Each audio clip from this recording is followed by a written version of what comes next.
like, um, I met a business owner. This is an interesting story.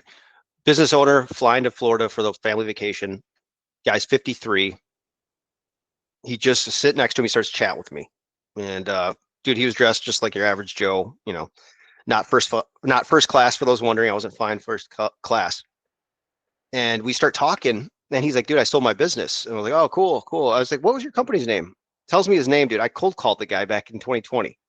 I was like, "Hey, I called you, man. Like we spoke on the phone. Like I don't expect you to remember me, but we spoke." And I was like, "You have like a CFO, right?"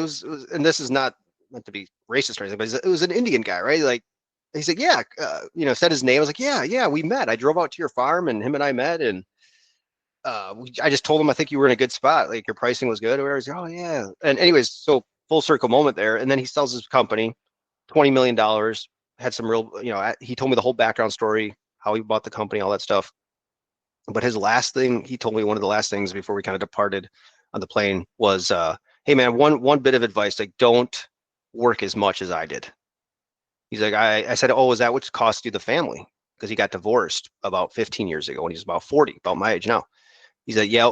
He's like, "That was it. I was just working all the time, man." He's like, "It just probably wasn't fair to my wife, and he's moved on." He said, "Don't work as much as I did." He didn't say don't work as hard.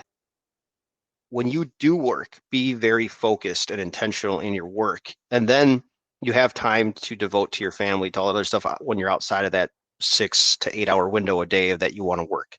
Right. And so that's the whole point, is just be focused, man.